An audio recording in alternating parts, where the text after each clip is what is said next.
Hello，大家好啊，我係 Outliers。今日咧就同大家講下我自己出嘅呢份 DSE Econ 2017 Mock Exam Paper One 嘅第二題啦。咁呢一題咧最主要咧就係考 shortage 短缺、excess supply 超額供應同埋 long price competition 非價格競爭呢三樣嘢之間嘅關係嘅。呢度有三句嘢就問你咧邊句咧係不正確嘅。第一句咧就話，當我哋出現短缺 shortage 嘅時候，個 market price 市價咧一定係大過零嘅。但係啦，當題目問你係咪必然大過零嘅時候，你腦海入面呢，你唔可以淨係諗大過零嘅 case，你要去調翻轉去揾下有冇反例。咁所以呢，佢題目寫佢問係咪必然 positive 係必然大過零，我就要偏去諗下佢等於零嘅情況啦。咁當價格下跌到去零，佢符唔符合我哋短缺 shortage 嘅定義先？仍然符合嘅喎，因為佢而家咧仍然係需求量 QD 大過供應量 QS。咁所以咧第一呢一句咧就係不正確㗎啦。咁我哋再嚟睇下第二句 statement 啦。咁第二句 statement 咧就話咧，當出現超額供應 excess supply 嘅時候，咁就唔會出現非價格競爭 long price competition。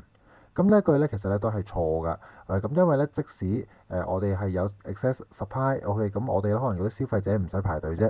咁但係啦，對於供應者 producer 嚟講，咁佢其實咧可能都會係透過提供更加好嘅服務啦，去嚟到去做一個 long price competition 嚟到去即係搶生意㗎。咁所以咧，二呢句咧都係不正確嘅。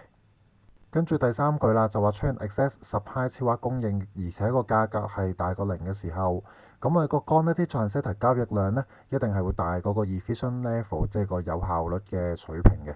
咁我哋又畫翻幅圖出嚟睇睇先。OK，咁呢度咧就唔使專登諗反例啦，因為佢唔係問緊你係咪必然乜鬼嘢。OK，咁呢度我哋首先睇翻個 excess supply 嘅圖先啦。佢呢度咧，知唔知道佢個交易量喺邊度呢？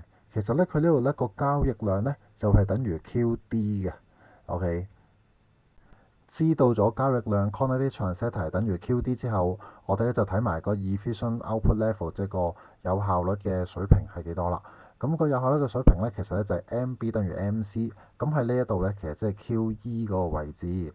咁你會見到咧，其實咧喺呢個情況，佢 QE 咧係大過你個 quantity transacted 交易量 QD 嘅，即係所以咧呢一句咧都係錯嘅。咁所以個答案咧就會係等於 dot 啦，因為一二三三句都係錯嘅。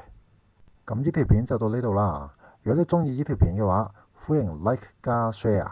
想睇更加多，請 subscribe 我嘅 YouTube channel 同埋 follow 我嘅 Facebook 專頁 Outlier Economics。大家如果有乜意見呢，就請喺下面留個 comment 話我知啦。